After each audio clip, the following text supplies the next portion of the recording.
The date is Friday, July 2nd, and you're listening to Entertain This, a thought-provoking podcast encapsulating all things entertainment. 2020 was a strange year for a lot of us. Things changed, and not necessarily for the better. Burnham's latest comedy special, titled Inside, is a work of filmmaking art that catalogs this past year and how our relationship with electronic media might have become a little problematic. So enjoy.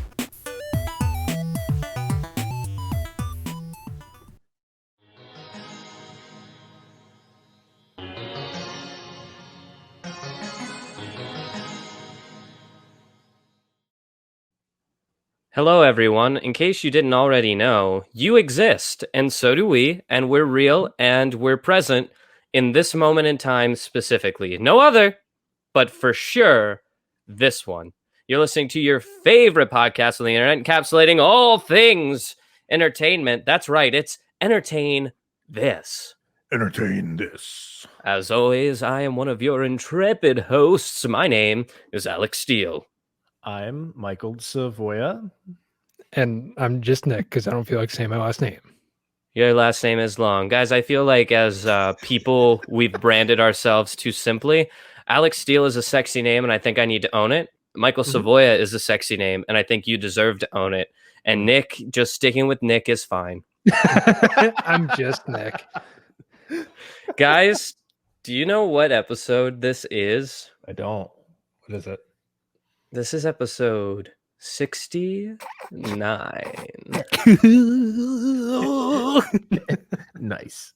It's also the first episode of the month, which means I have the honor of hosting episode 69. It's one of my favorite days of the month.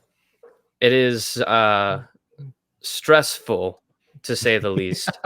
Not only to have the pressure of hosting this podcast, but also to have the additional pressure of being the host on episode 69, because I feel like expectations are high for the 69th episode. I also fear the 420th episode, and I'm hoping that it lands on one of you guys and not me.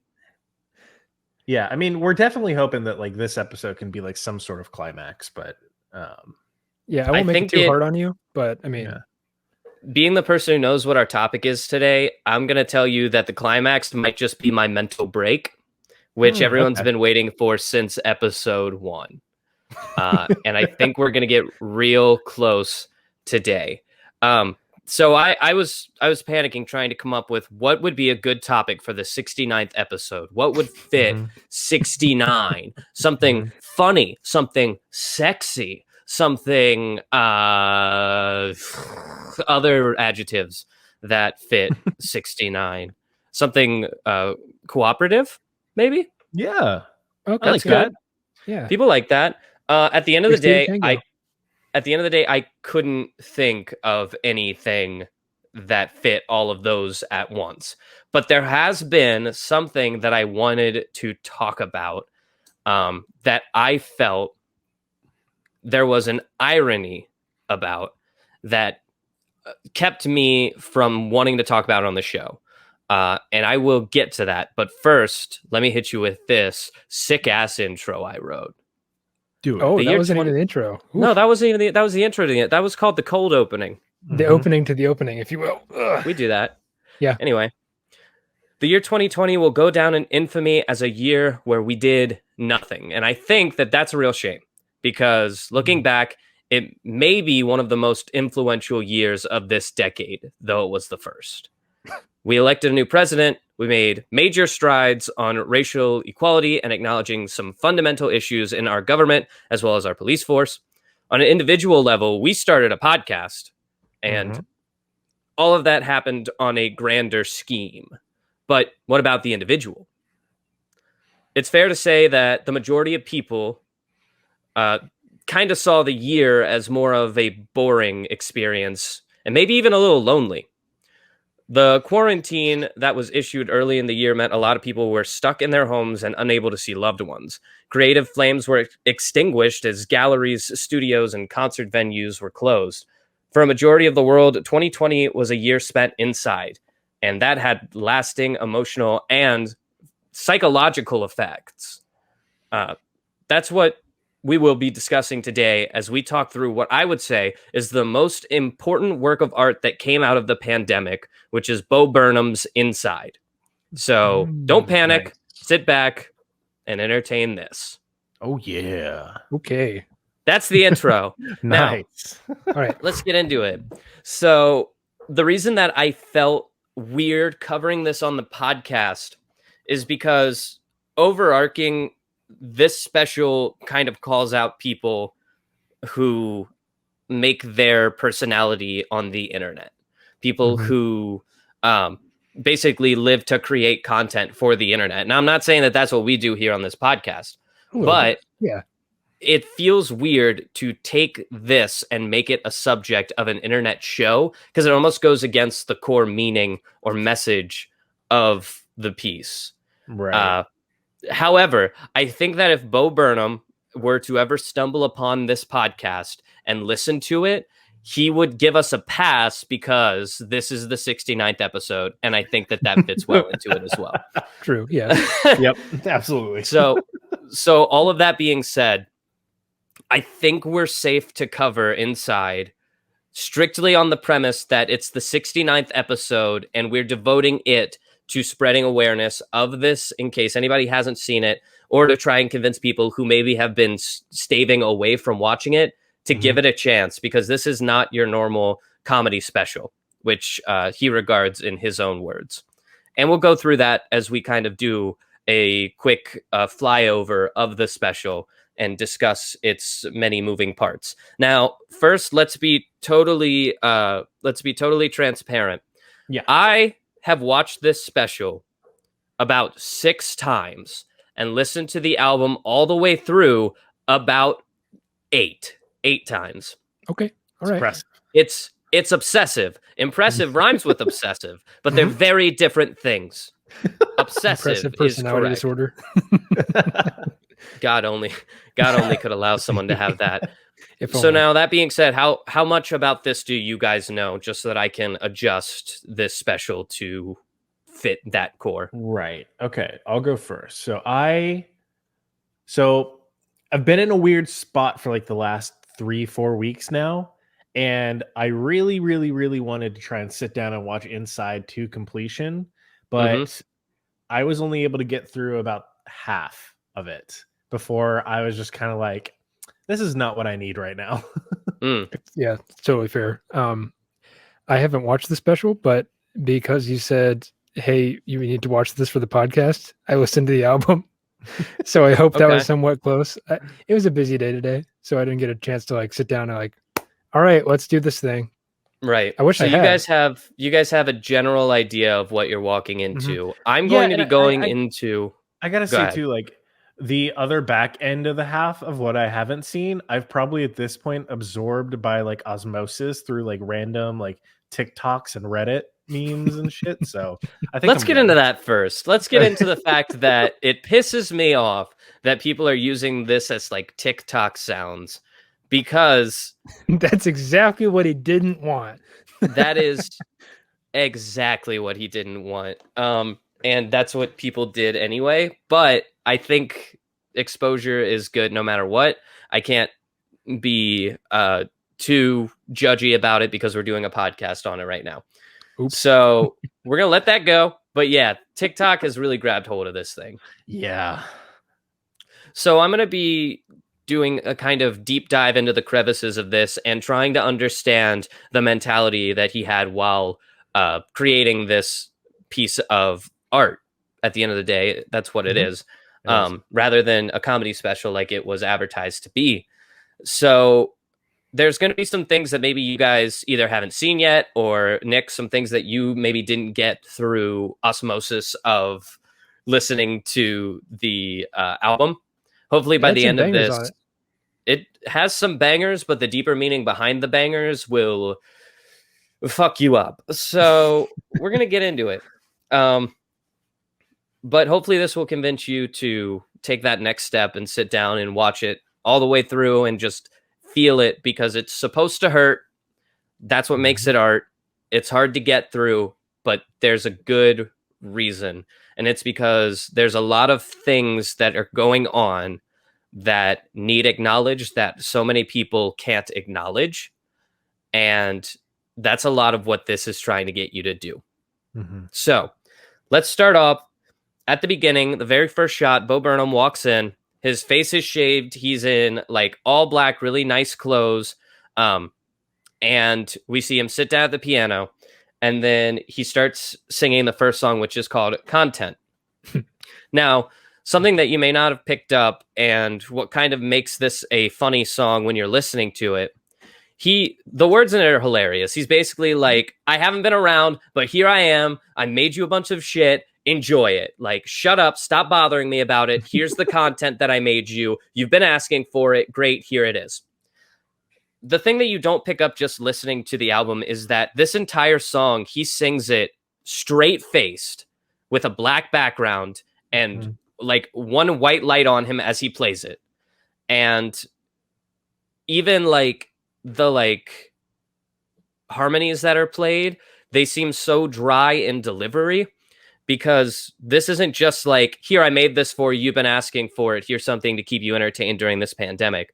This is like, I'm sick of you guys asking, you've beat me to death about this, so I'm gonna give it to you.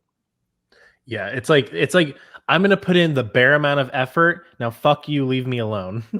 Exactly. He almost strikes a sarcastic tone too. He's like, Daddy made you your favorite thing. Yep. Yeah, and it is very much like that. But it gives off a vibe of him disassociating while doing this. This is not his passion. He's just doing it for you. And even there during the chorus, he looks up at a disco ball, which shines lights all around, makes it look like a party. He's still straight faced, like deadpanning at the camera as the lights are going around him. Like, yay, here's the fanfare you wanted. Congratulations, I made you this thing. Enjoy it. I hated doing it, but here it is. And that sets the tone for the entire show. Yeah. And something that's like really important to note too is like the entire thing is happening in this like this single room, and he's doing so much with so little. Like he wrote, directed, produced, everything, edited. This was a one-man show in the most honest format. Yep. And it's just like he's able to accomplish so much visualization with effects and different images and his cuts and everything. And it's just enhances every performance. And it's all shot inside his apartment, right? Not his apartment. It's like a pool house off of his like Hollywood home. Of course, yes. But in the narrative that he's building, it is a small apartment somewhere unknown, and he doesn't leave. It's all shot in this one place. And from the way that it's filmed, you would believe that he lives, sleeps, bathes, eats all in this room, making this special. And that's it. Even if he doesn't, the fact that he shot it all within that, like the confines of a room, that goes to show you something. Like, this guy is a master at filmography or film. Yeah, that's a word. Cinematography. Cinematography. There you go. So, kind of rolling off of that, Nick, the next thing is kind of between songs, he has these skits that he does, or sometimes he just does rants. And sometimes it's just like B-roll montages. In between the songs Content and Comedy, there's this montage that eventually lands on the camera that he's shooting with, which is it's a Lumix S1H. It's about a $4,000 camera. But damn, does it shoot good quality, as seen throughout the special. It better if I'm paying that much for it. Shit. That totally right. But it zooms in on the lens. And this is a trope that we see about 3 times throughout this special, is the camera being dead center, him being off to the side, and slowly it zooms into the lens, and eventually it turns the screen black as it enters into the lens. And it's creepy in a way when you're watching it, like a weird, like slow zoom in on a scary picture in a horror film. Yeah. And it could mean one of two things. Either it's saying like, he's always being watched, or he's always performing for this thing. This is the antagonist.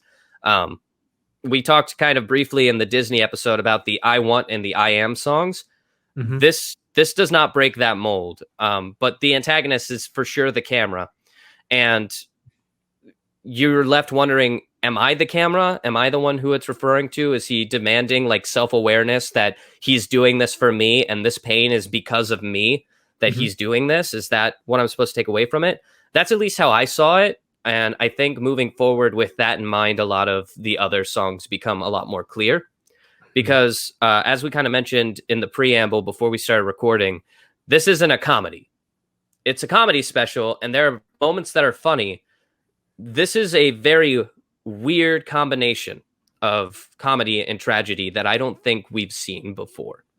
And that maybe could only be introduced in a situation like the pandemic. Yeah, perhaps. I mean, I've said it multiple times, but the line between tragedy and comedy is often painted so thin that you often don't know which is which.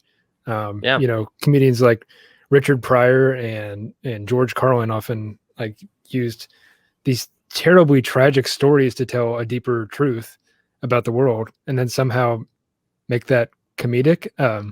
But basically it's like all the master comedians know how to do this very well. And I think Bo Burnham kind of joins those ranks, especially. But I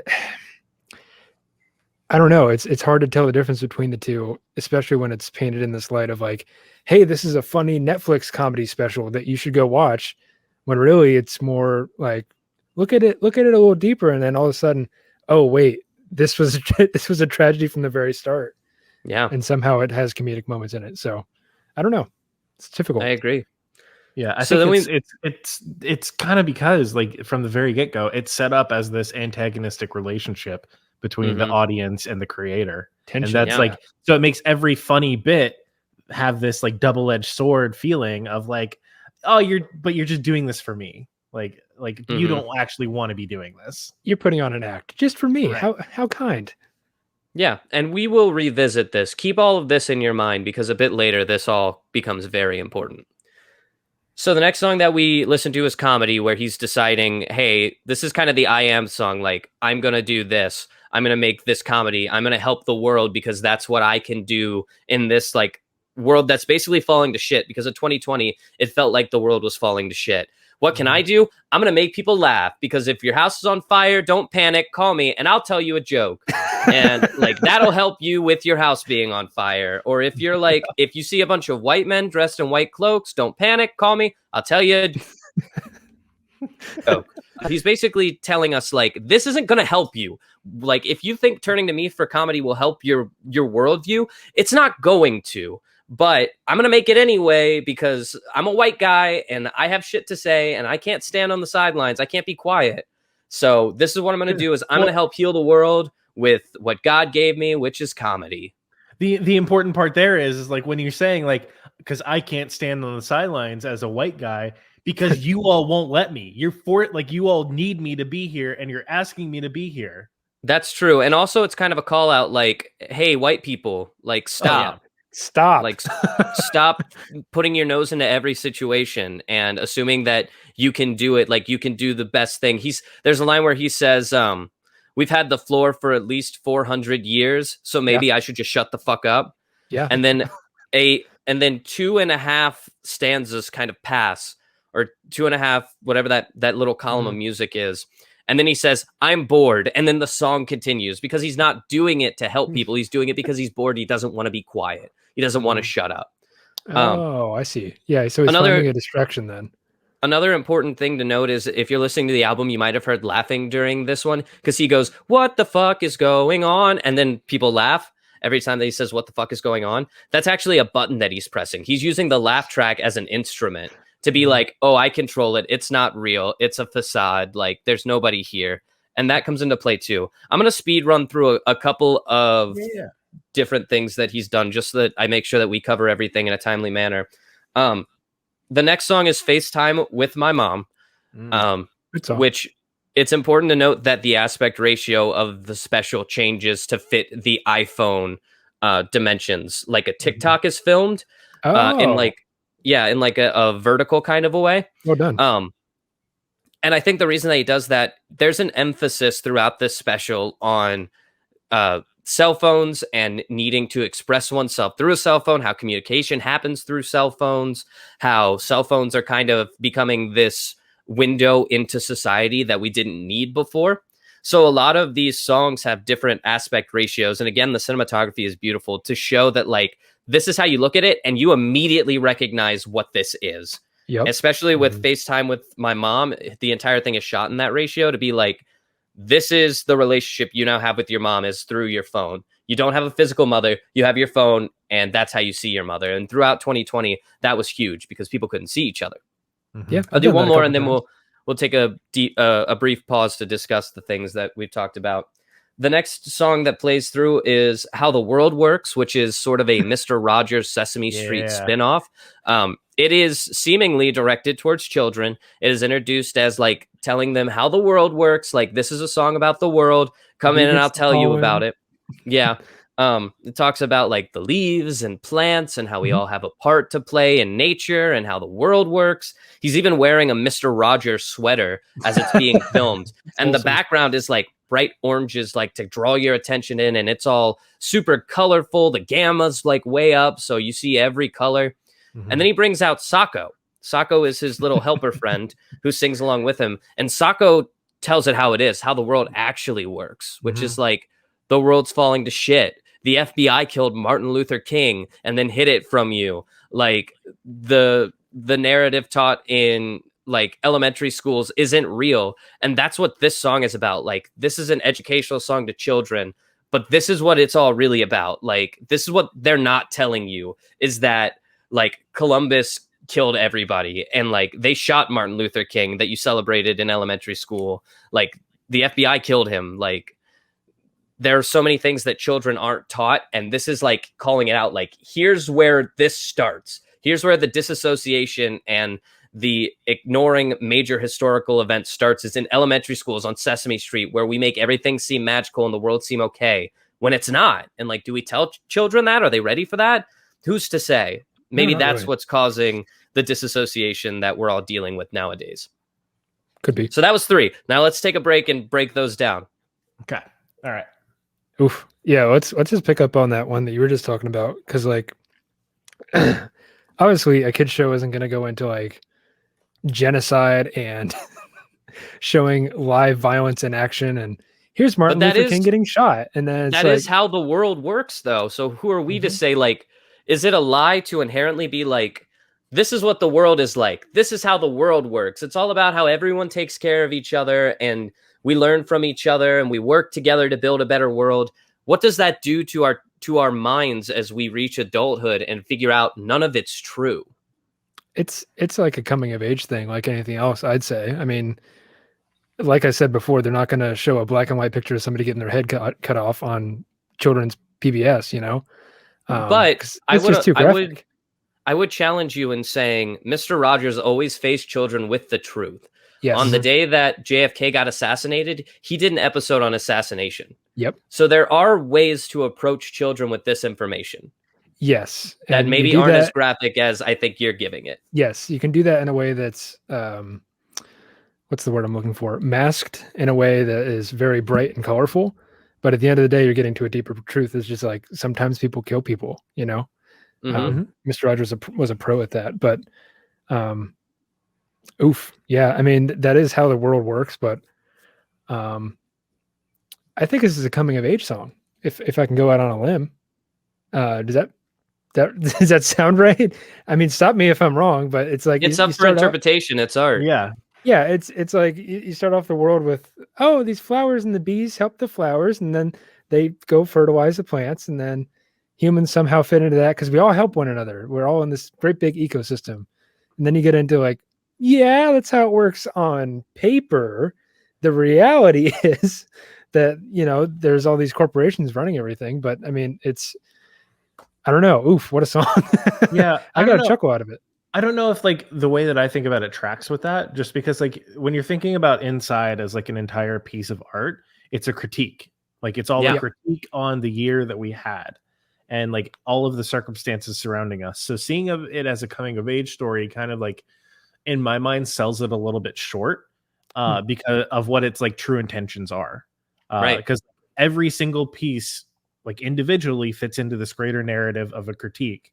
And so you have to look at it through the lens of it being a critique on something. And I think I agree with what Alex is saying, is like it's a critique on the way that we try to present the world in this like really innocent way, when in all actuality, like there's all this shit going on that is just like, it's right there, very easy for us to actually tell you what's happening, but we're going to silence that. And like, it's not just a matter of like omission by lying. It's like, no, we're like actively trying to like keep this shit quiet. Oh yeah, the news is great at that. Yeah, and at the end of the day, it's kind of like a Santa Claus situation where it'd be easier just to be like, no, this is a time for generosity where we all give things to each other to show how much we care about each other. And then we created this like corporation Santa Claus that comes in, he's secret, he's magical, and it's all about like childhood wonder. All those commercials? And yeah, every it's all about commercial like on the TV was like, in these trying times, we all need to come together to. It's like, shut up. But the Santa Claus thing, it's like we all talk about this thing called childlike wonder. You look at the world with childlike wonder. Don't ruin her childlike wonder. It's like, what do you think the child's wondering about? Like, it's childlike wonder. They're wondering how the world works, and you're feeding them this like sugar-coated garbage that is inherently false. Like, yeah, I think that's what they're getting at in this. And like, how much harm does that actually do? Yeah, like for the moment, they have a great childhood, this magical childhood, and it's like, let them have this good childhood before the world smacks them in the face. It's like the world won't smack them in the face if they see the smack coming. Yeah. So is it better to just let them know? Is it truly ruining their childhood, or will they find other things that they think are magic? Will they find magic in the way that day to day we're able to cooperate with one another and that love is constantly present? What would a childhood be like without all of these corporate, like, colorful sugary snacks that we're giving them, you know? That's kind of what I think he's getting at. And it's hard to think about because we're also used to this world that is encompassed in these like padded walls around every sharp corner that society is. But at the end of the day, they're going to be sharp no matter what. It's just whether or not you tell them that's going to be sharp or you tell them, no, that's safe. Yeah. And I think the like act of silencing out reality is like a really important part of this piece, because like at the very beginning when we're introduced to Sako, where have you been? I've been in this horrifying state between life and death. Now I think that he wrote that in to tell you the stakes that Sako has, right? Because then later on, then once Sako, after he's done explaining how the world really works, and this Mr. Rogers character is like, now I'm gonna take you back to I'm gonna take you off because you're talking to me. You're being disrespectful to me, and you're calling me out for all my bullshit. And he's like, no, please, I just want to be here. Just let me live. Like, that's all that I want. That's the stakes that people raise when they raise questions like this. It's like, all right, if you're gonna act like that, then go fuck yourself. It's like, no, I still want to be a part of the conversation. I'll calm down with all of my true shit. Which, I'll stop starting off conspiracy theories. I promise. I'll stop. Right. So let's keep moving forward. We're about halfway through our time, and I'm nowhere near half of this. I kind of toyed with the idea of making this a 2-part, like do up until intermission, and then next month on my episode come back and do part 2. And I think there's a lot to talk about. I think that's what we're going to end up doing. So we're probably going to do a 2-part episode on this, and we'll be back next month when I host again to talk about part 2, which is not something we've done before, but it's something that I'm willing to do. Episode 69 revisited. Episode 69 part 2. There you go.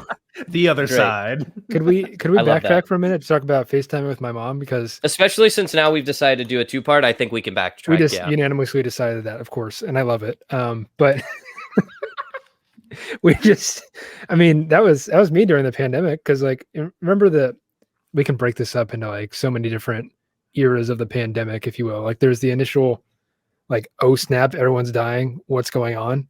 Early pandemic, where it was like the early pandemic was like, oh, they're telling us to go inside. Oh, this is kind of fun, but like for a little bit. Life's changing. Okay, it's like, it kind of felt like going off to college or like moving to somewhere different. And like nobody ever before the pandemic, nobody wanted to leave the house. We just all did it because that's what everybody did. We were like, I'd much rather be at home in bed. And then like there was a year where they were like, there you go, be at home, be in bed. And it was like the whole like, oh, this is just going to be for like a month or two, right? Yeah. And then all of a sudden, like 9 months goes by and it's like, there's no end in sight. Yeah. But it was like, I didn't leave my house, like only to go grocery Either. shopping. And I was wearing still 2 don't masks really. and shit. And it was the early pandemic when we're like, oh, I've never worked from home this long. This is kind of cool. I get to sit right up there in my room and stare at a computer screen as opposed to going to an office and doing it. But everyone was scared. I was scared too. I didn't want to get, COVID or whatever.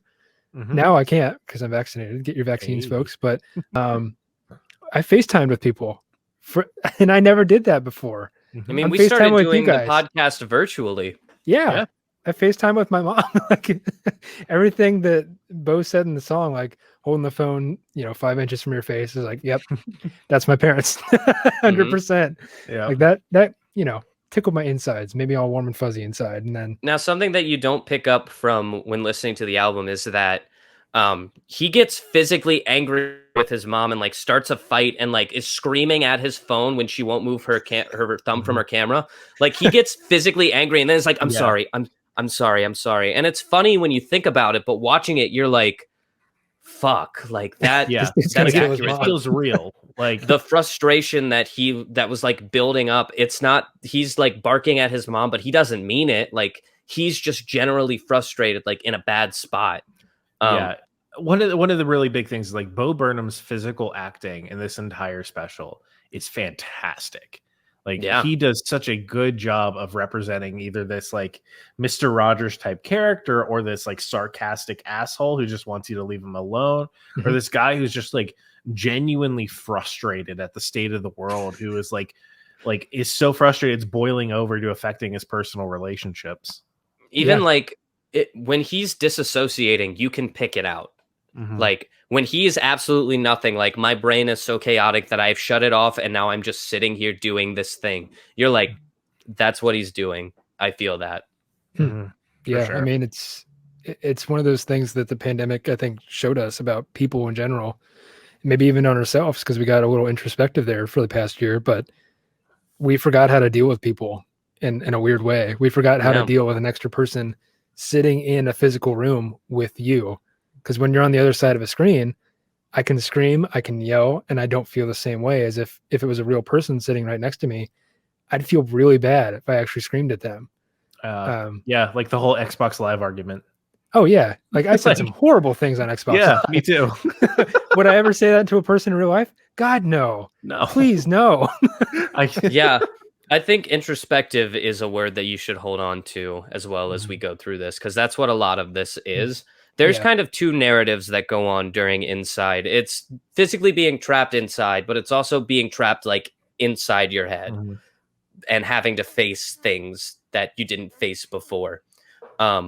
And we'll kind of get into that because this whole thing has that narrative flow of like, here's what the problem with you is. Here's what the problem with society is. Here's what the problem with technology is. But then the other half of the songs are like, here's what's wrong with me. Here's the problem with me. Here's why I'm blaming that. Here's what I'm not dealing with. Yeah. So because at the end of the that's day, what- like everything external to you, yeah, it does affect you, but can you fix those problems? Can you fix society? Like wake up tomorrow and just be like, yeah. I'm going to fix the entire world. No. You And can I fix think that's yourself. when you talk about that thin line between comedy and tragedy, I think that it's so thin in this because the comedy comes from his social views and his social commentary, but the tragedy comes from his internal commentary of like how he's feeling and what he's going through. But they blend so well in this because they truly went hand in hand over the year like of 2020. Like that is what the year felt like. Yeah, and I mean, every single bit of comedy in the entire thing is kind of like, it's funny because of how like tragic it is. Like it's like oh, the fact that like I'm just another white guy like commenting on the world, telling you how to fix yourself. It's funny because we've seen like that's been the case where there's way too many white guys, like mediocre white guys, who are just so willing and able to tell people how to live their lives and be better when they just need to shut up and listen. Right. Yeah, exactly. And Bo Burnham has this pretty famous quote from one of his songs from a previous special where he goes, comedy is linked by shared experience, which is like the reason that you laugh is because you understand and you're part of the joke. And the laughing is kind of your way of being like, I get it. That's good. I've experienced that. That's what comedy is.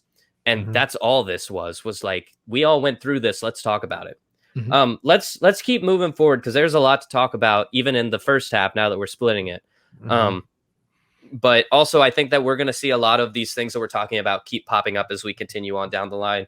So the next skit between the songs, it's called Social Brand Consultant, and it's where he plays the part of, he is the social brand consultant for these different companies, and he's talking about how in today's age it's so important to like understand that the world is changing, that we have to be a part of it, and people are asking questions like, you have to support us as we fight against racial inequality as Bagel Bites, and like we have to show that we support like same-sex marriage or like these things as Skittles. Like that's the stuff that matters to the consumer. And it's kind of calling out these brands and being like, hey, what if you just sold your shit? Like, what if you didn't have something to say about this? What if you didn't have to prove to us that like you support like vaccines? It's commentary on those brands like falling into that pit. It's also commentary on us for being the society that expects bugles to be like Black Lives Matter, which was huge in 2020. Oh yeah. Like making Bagel Bites like change their profile pictures to match stuff like that, or being that brand that sends out that tweet. Like, why do we need that? You know, why as humanity do we need these brands to reach out? Or like, why would we not buy Bagel Bites because they didn't post about it, forcing them to post about it?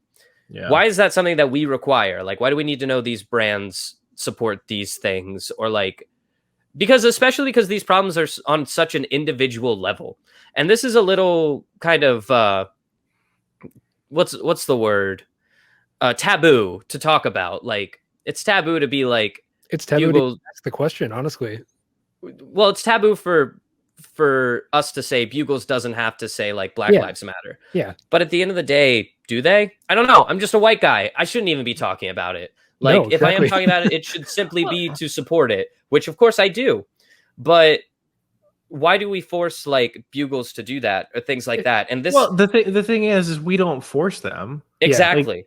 The whole entire thing is like a company, like a really good example of this is Bethesda. So at the start of Bethesda. Pride Month, Bethesda, like on every single one of their like regular like Twitter handles and everything, they turned their logo into like a Pride version of the logo.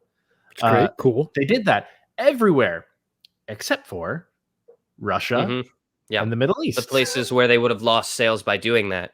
Because at the end of the day, to show support, it's just a marketing thing. And that's kind of what Bo Burnham gets into, because this final line in this skit is along the lines of like, we have to do this to sell Butterfingers. Like that's the end goal. They don't mean it when they say it. They're just trying to sell their product, because at the end of the day, they're corporate entities. Yeah, sure, they're run by a person who understands the nuances of these social political problems, but at the end of the day, it's just a company, you know? It's 100% marketing. It's also something called corporate social responsibility, to put a big $10 word on it, but it's companies saying like, hey, we don't harm the environment. Here's our logo in green or some shit. I don't know. But it's like it's kind of building a relationship with the customer to be like, hey, you know, we support the things you do because we're just a massive corporate entity. I mean, a person just like you. Right. Yep. That's what it all is at the end of the day. I'm a marketing person. I know I know this kind of stuff. So the next song is White Woman's Instagram. Oh, yeah. And so many women on social media have come out and been like, Bo Burnham totally called me out. Oh my God, look, like here's my picture and here's Bo's and like here's this and here's Stop that. Posting and, like, it. Stop look, it. They match. Isn't that so funny? Like, what a call out post. It's like, no, you're the problem that Bo's trying to address here. Yeah. Because the song basically goes through all of these different like posts on a white woman's Instagram. They're cliches, and, if I'm honest, right? Yeah, so they're cliches, but in that they're basically calling out the sort of monotony of posting these things and how it doesn't really mean anything, and you're just following trends and you're not really expressing yourself through this photography. Like you're just, and the fact that Bo Burnham calls verbatim these posts that these girls have been talking about, they're like, oh, that's me, that's so funny. It's like, no, he's saying that your posts are invalid. Your personality is almost invalid because it's not based off of who you are or what you see. You're posing for all of these things to match what is trending on the internet, like on this society that's really not even real. And if like a thunderbolt were to like hit the wrong spot of the world, would be completely gone. I mean, that's not true. It's of course more complicated than that, but you understand what I'm saying. There's redundancies. We're good. Yeah, like it's like in South Park, someone can just go and like flip the giant underground router off, right? And it's like, all of a sudden, there's no internet anymore. Yeah, and not only that, but they talk about like the insincerity of posting about political issues and stuff like that. One thing that happened in 2020 was while the Black Lives Matter movement was happening, people were posting just black squares and like doing #blackout, like to show their support.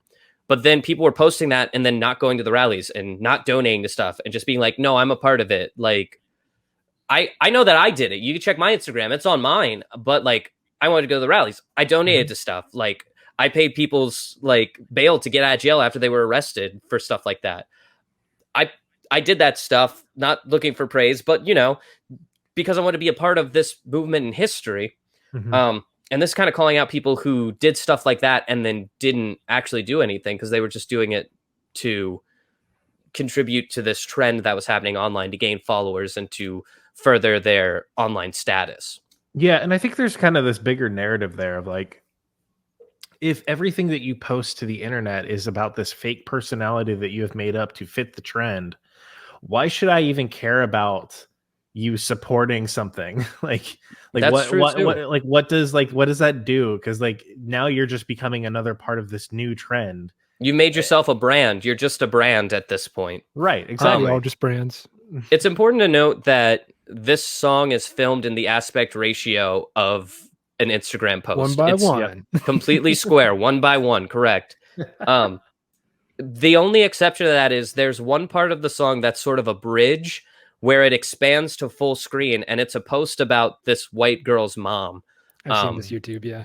Yeah, and she posts about how she misses her mom, and it's been like 10 years since she died. Like, give a hug and kiss to dad, and I have my own apartment, and this guy that I love. And it's like, Bo is telling you, like, this is real. This is legitimate. This is what you should be posting about. And then as that's closing out, it goes back to the aspect ratio and immediately picks up with like a goat cheese salad, cheese salad, right? And a bunch of stuff like that. That it's like, okay, you're back to posting crap again, just like every other white woman. It's like, this is what this was made for, is for stuff like this, and you're not using it for that. You're using it for these trends, and that invalidates this profile. Yeah. Yeah, it's like if the real purpose of social media is to allow us an easier method to interact with other humans, like we have to be human on these platforms. Agreed. It's well put. Yeah. I don't know. I was like, what is the purpose of social media? Everyone has one. I have one. Why did I get one? I don't know. Why am I still doing here? Why am I on social media if all I post is shit? And I mean, like for me personally, like if anyone were to look at like any of my social medias, like I only post like one thing a year, if that. And for me, this is something that like I kind of like came to the conclusion of like very early on when like MySpace and Facebook, like at the early years of that, where I was like every attempt that I had to try and like be a part of social media just felt so fake. It was like I gotta put like this Taking Back Sunday song as my MySpace background music, because then people will think I'm this tough guy and like all this. But then at the end of the day, it's like, oh no, like this is that ain't me. I am like that ain't me. Like there's so much more to me than anything that I would do here. Like, this isn't how you experience Michael Savoya as a person. So what's the point of it? It's tricky. I don't know. It's like, what are we all doing here, man? Yeah. At the end of the day, it's, because I mean, I post on Instagram a lot on my not personal account. But yeah, I guess at the end of the day, I kind of feel like a fraud. It's like, because that's not really me. That's just me doing a dumb thing on the internet because I want to, I guess. But then you take that whole perspective. Now everyone's stuck inside, and now it's your only way of interacting with other people. It's like, ouch, I just shot myself in the foot. Yeah. So now it's like we take things kind of full circle back to like the whole idea of inside. It's like, okay, now all these fake personalities of these essentially fake human beings, that is the only sort of like interaction that you can experience. Let me ask you guys this. Did your feeds on your respective social medias get a little more less fake, more introspective during the pandemic? To some extent, a little bit. But a lot of it just kind of like died down. I would say I spent most of last year not seeing posts about people and seeing posts about politics more often. I don't know how many people I blocked last year, but it would probably get into the 20s to 30s. Yeah. Or people having babies and kids and stuff. And I'm like, all right, that's enough. And I think that's like a really important distinction to make with social media. It's like, well, yes, it's like very easy to make it about this like fake persona of yourself. Like, despite that, you can still like individually do a lot of really good through social media. Like you can do a lot of good for raising social awareness about something. You could do a lot of good about pointing to other people that are not getting the recognition that they deserve, where it's like one of the big things that like I have like seen a lot in the last year or two, especially being like in a job where I am like, it has for a very long time elevated mediocre white men.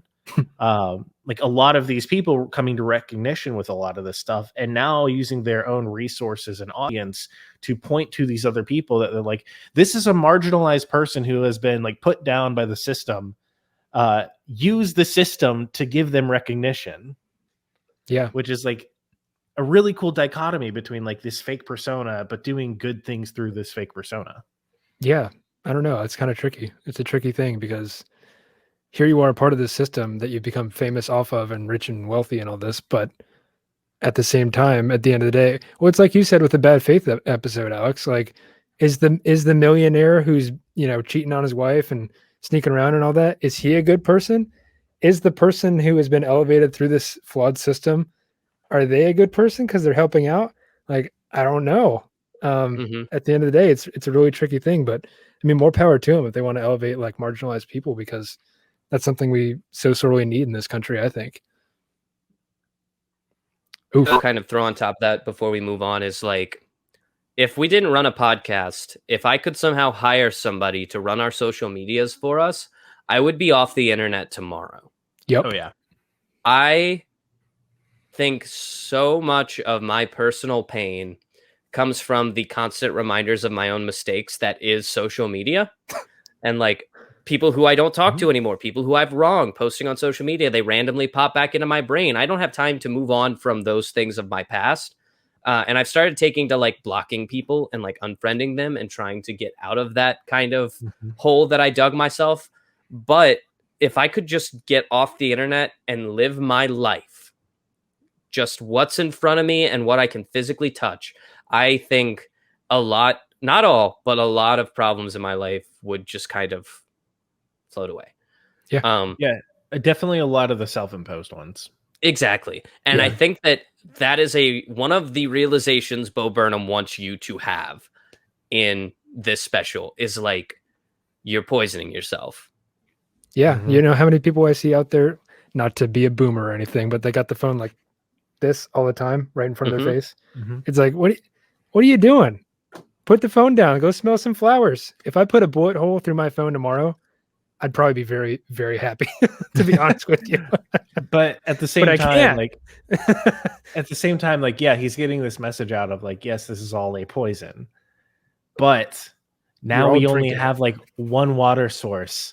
Yeah. Yep. And it's poisoned. So good luck. Have fun. Right.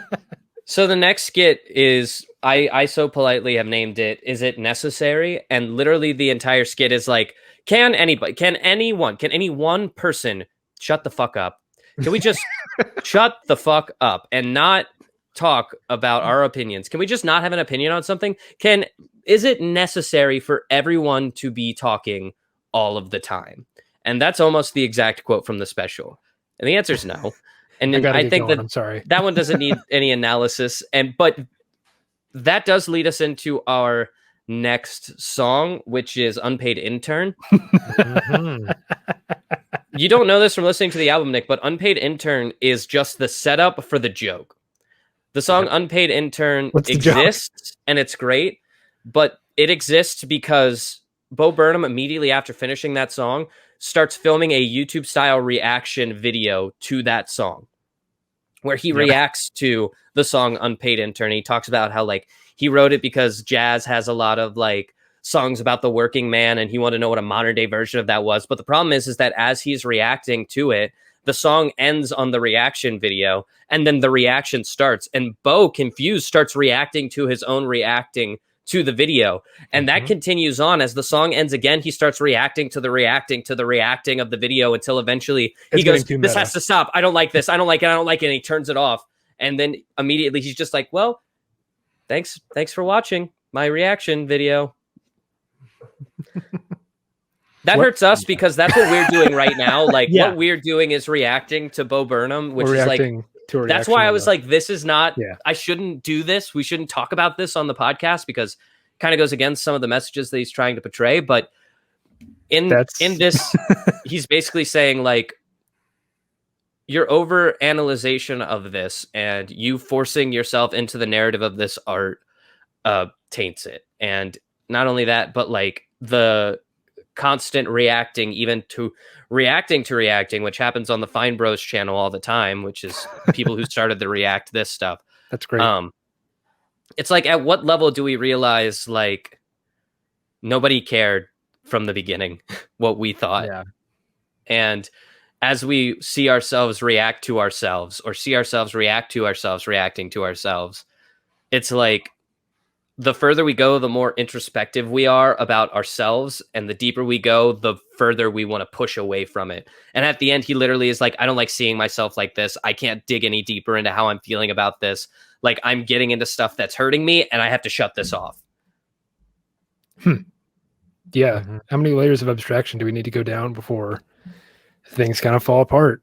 Yeah, I think it was 4. I think it was 4. It was 4 levels of abstraction. Okay. When there were 4 Bo Burnhams on the screen, he gave up and shut it off. Yep. He said, I have to turn this off. I have to turn this, because he was getting so deep into his own head about how he was reacting to what was going on. He was thinking deeper and deeper layers on the subject he was talking about and realizing like his self-actualization was forcing him into a panic attack. Yeah. And it's not because it's like he wanted to. It's just because that's what the content was.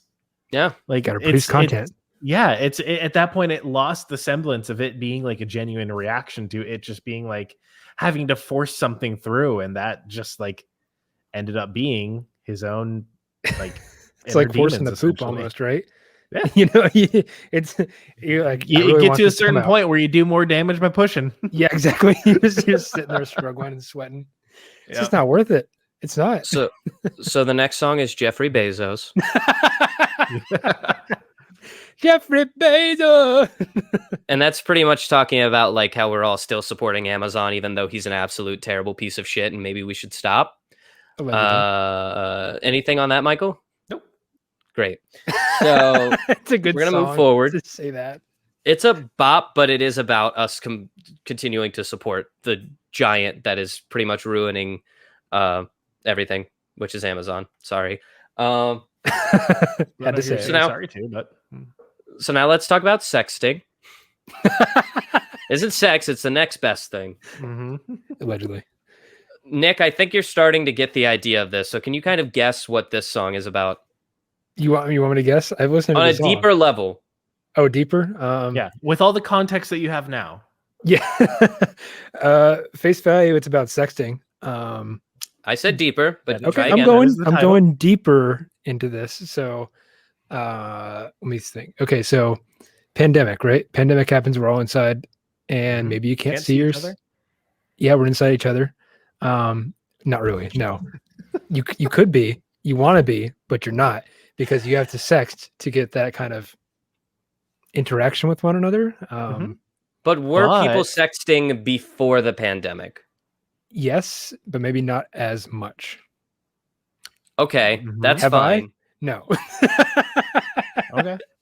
But I think this is talking more general and less about last year, how sexting is this weird two-way mirror that we've decided to do this very intimate act on, where before people would just be with each other and, have sex. It isn't sex, it's the next best thing. And we've digitalized it. Why? Like, why have we started using our phones to do this completely human thing? And yeah, during a pandemic, I guess it's quote unquote necessary. But when his phone dies, he realizes, and like the post ejaculation guilt kicks in of like, I'm sitting here alone. I'm completely alone right now. I have one hand on my dick, one hand on my phone, and I'm by myself. And just the consequences of that and the self-actualization again kicks in. This is why it's episode 69, right? This is the this is the moment where we realize that building up to it, we're building up to it, we're building up to it. This is the moment we realize that Nick can only speak in memes. Yep. Hey, memes are how I communicate, you jackass. Okay. Fair enough. I don't use words anymore. I just speak in memes. But yeah, I mean, hit the nail on the head with that one. It's like, maybe I can't see this person that I'm trying to get into bed with. What's the next best thing? I guess you could take your phone and, oh, it's got a low battery. I can make it. Battery, the battery dies. And you're just, But doesn't it feel a little weird that like we use our phones to talk to our parents? We've used our phones to communicate with others. We're reacting to our phones. We're watching other people react to things on our phones. And now the most human thing that exists, psychologists and philosophers all kind of agree that the end all be all for humans, like what we do everything for, is to have sex. Like that's what everything leads back to. Anything in life could lead back to it. Even just the physical sensations that it causes. Even this most human thing that we do, we now do on our phones. Like, yeah, it's kind of Black Mirror-esque when you put it like that, you know? This is where Black Mirror uses metaphor to kind of reach their point. Bo Burnham is facing it head on. Yeah. Yeah, it's not a metaphor anymore. The guy is actually, Bo is actually sitting there with, I assume, he's somewhat nude and he has his phone in his hand. And I mean, yeah, I mean, I get it. I didn't have to go through the pandemic like that, but for those who did have to go through that, it must be weird just to, have to use this glowing rectangle in my hand to experience such a really human act, It's also like having a third person in the bedroom who is Steve Jobs, like Steve Jobs ghost. Yeah, the FBI agent, the NSA, just sitting in the corner, like, right. What you gonna do next? I mean, I think a big part of it too is like he's making a commentary on how normalized it is. Like, it's like it's something that feels so normal, like to us now, which sucks because, like you said, it is this superhuman like action that like we get so much enjoyment out of, that we're essentially trying to take a cut of this drug that has been tainted, that we just can't get the same fulfillment out of anymore. Yeah, because it's really not the same. No, at all. No, but if you really take a moment to stop and think about it, you then start to feel that loneliness. You start to feel that regret, that introspection, just in general, of just how bad you feel. Yeah, it's the post-nut clarity. Yeah, like you said, Alex, it's like, what the hell am I watching? So I want to take a minute to remind people that we do stream all of these episodes. There is a visual aspect to them at times. And the reason that I'm telling you that is because I'm about to act out something that kind of leads us into our next thing that he talks about. Tell me if you've ever seen a video like this. Hi, guys. Thank you so much for coming to my YouTube channel. It means a lot that you show your support to me, and not only me, but my friends here on the Entertain This YouTube channel. It means a lot that you guys have looked through our content and are watching us right now. And for those of you who are watching live, thank you. Now, I want you to imagine that, but I want you to imagine it while I'm holding a knife. See, I stopped watching right before this. So is this Black Mirror? Tell me right now. Is this Black Mirror? Because he's not threatening anyone with a knife. There's just a knife present as he's doing this. Yeah. But the presentation of a knife in and of itself makes it threatening. Yes. Exactly. Is he holding it to his neck too? Is it like a no. He's like pointing it at the audience, but not like in a threatening way. Just in like he's like holding it, just like I have a knife, no big deal. I just have a knife. And then at the end, after he's done talking, he holds it in front of him and just smiles at the camera, and it just like pauses there for a really long time. Awkward pauses. And it's just like, okay, I get it. I get the power that these people have over me. I hate it. Let's cover one more song, because this is the narrative shift of the special that will lead us into part 2 next month. So that'll be the first week in August. We will cover part 2. So stick around for that. But the last song that I want to cover is Trying to Be Funny. This is hands down my favorite song of the entire special. And it's filmed. It almost looks like a rehearsal. He's surrounded by all of his equipment, all of his wires. The room's a mess. There's a camera focusing on him, and he starts playing the song and starts singing. And then he stops and he goes, I have to take a big fucking breath. And he like writes it down. And then he starts over again, like he's rehearsing it. And he sings this song that's about trying to be funny while stuck in a room.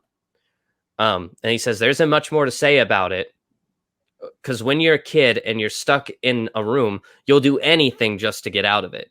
Try making faces, try telling jokes, try making funny sounds, and things like that. He's literally talking to us at this point about him. Like, when you're stuck in this little suburbanite town and you go to church every Sunday, like, you will do anything to get out of that small town. You will do anything to get out of your room. You will tell jokes, you'll make faces, you'll entertain people, you'll sign your soul away to this life of entertainment, which is what Bo did. He started comedy at 16 on a YouTube channel. He had his first Comedy Central special, and I know this because this is the first time I ever saw Bo Burnham. It was like a midnight special of like 30 minutes, and he wore his tie-dye shirt and like jeans, and he sang the same songs that he sung on the internet, and it was a Comedy Central special. Yep. That's the first time that I saw Bo Burnham. He's hilarious. And yeah, it was hilarious. But this song is him going like, I did that to get out of the situation that I was in. And now that I'm out of that situation, I would do literally anything for people to stop looking at me and for me to be able to go back to what it was. Because at the end of the day, like, the last words of that song are, well, buddy, you found it. Like, you found a way to get out of it. Now come out with your hands up. We have you surrounded. Hey, wait a minute. Because he's being held hostage. Like, and that's from the beginning, even with content. He was like, here, I made it for you. Straight faced. He didn't want to come back. It's been 5 years since his last special. He just made this because he felt like people needed it. And then he realized while making it about halfway through, which is where we're at right now, about halfway through the special, that he needed to make it for him more than anybody else. Yeah. It's a passion project. That's where we're going to end the first half of Inside. We'll pick up the second half next month. Could we discuss that a little more? We haven't made it quite to intermission yet, but I think we'll have plenty for next month to talk about for sure. So stick around with us. We're going to head to promos. And when we come back, we have a quick this from our guest from last month, who was the scoop on the U. That's his name. Yeah, there you go. Yeah, so we will be right back with that after promos. So here we go. 3, 2, 1, promos.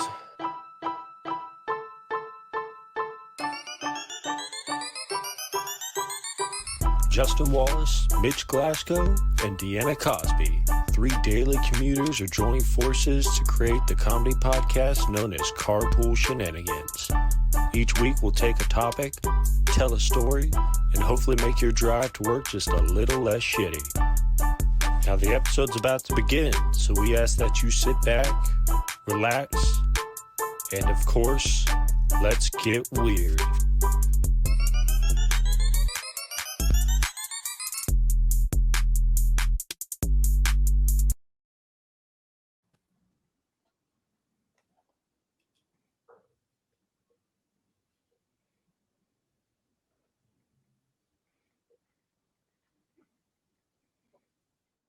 Hey, Cammy.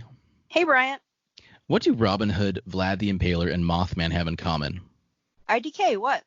Well, they're all topics on our podcast Mystery, where each week we discuss a new myth and the history behind it. That's Myth Story with an IE. See you then.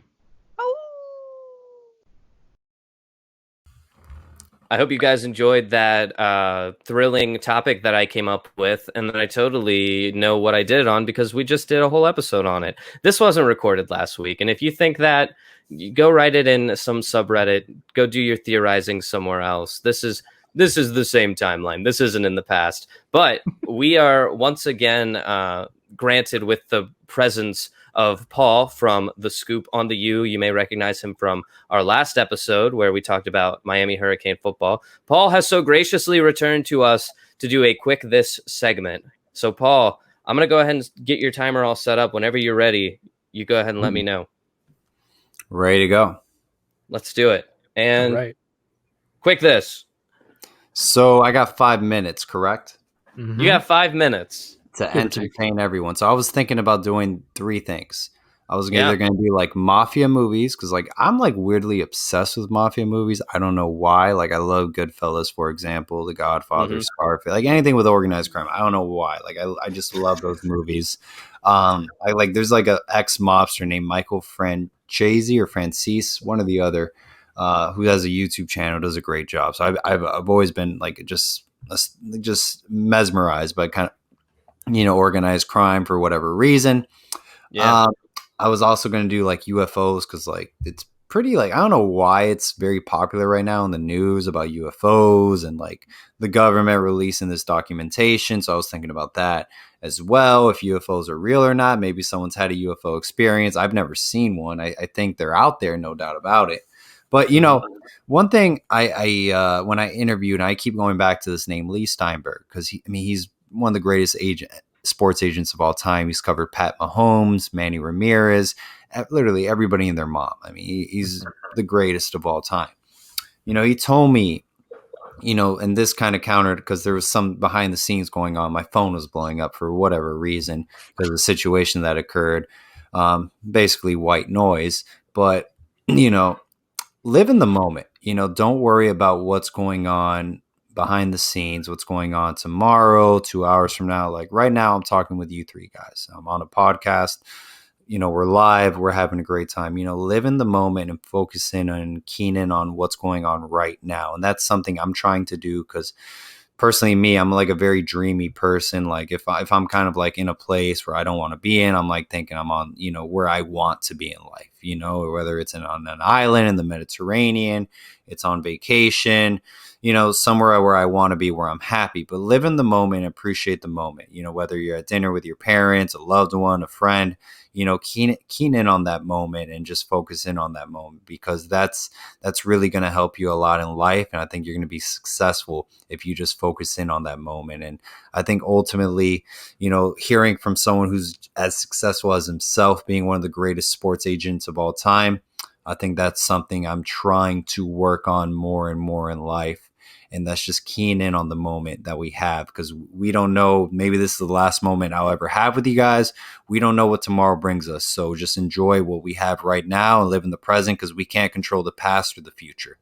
So that's really what I want to work on as a human. And I know it didn't cover 5 minutes at all, and I have to entertain you guys, but that's something I just wanted to preach out, is just live in the moment and enjoy what you have right now, and stop worrying about the future.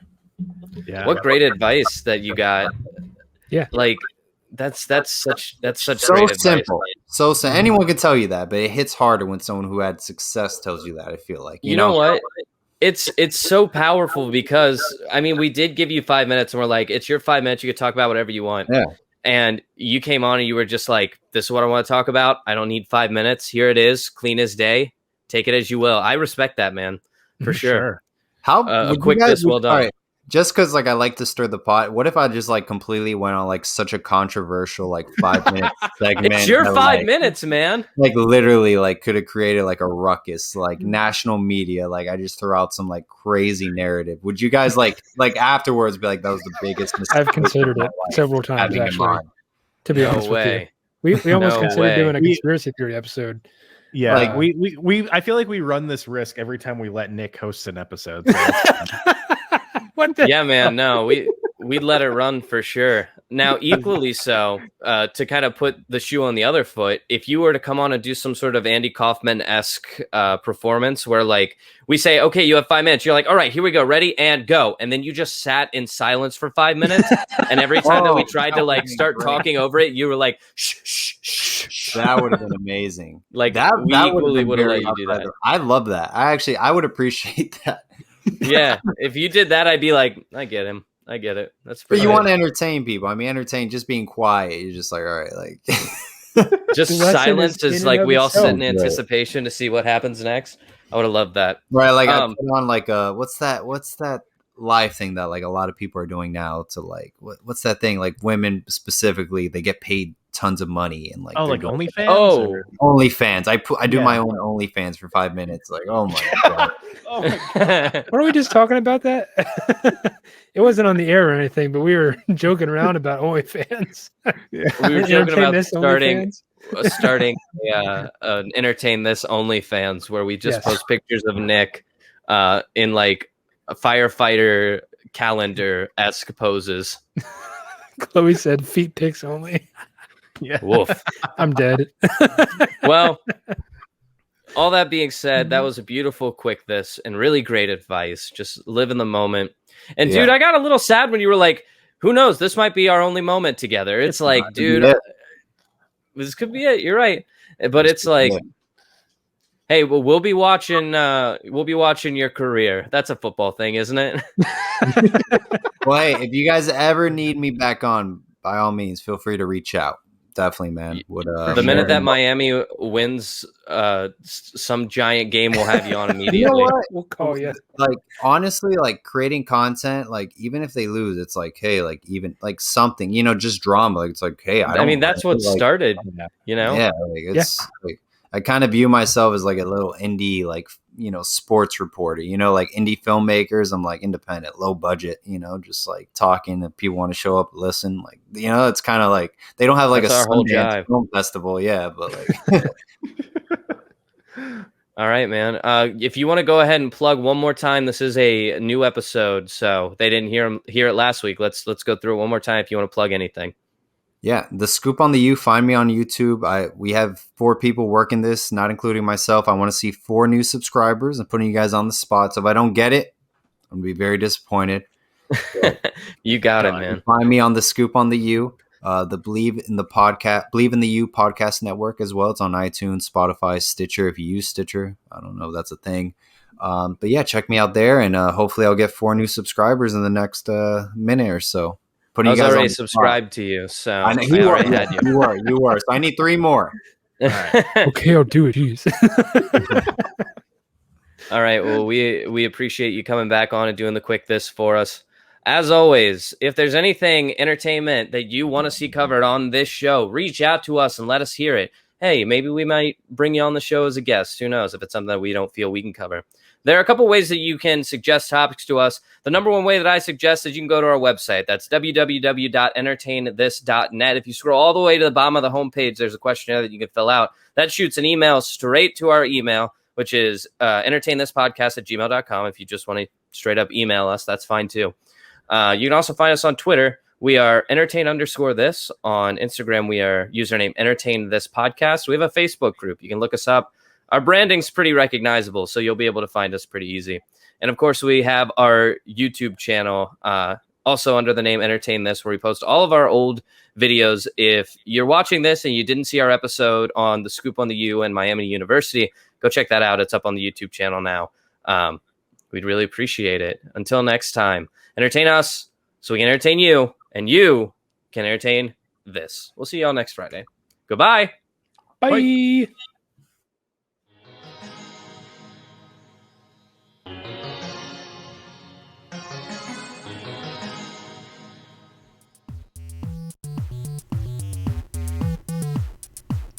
This episode of Entertain This was written by Alex Steele, with additional commentary from Michael Savoya and Nick Mustakangis.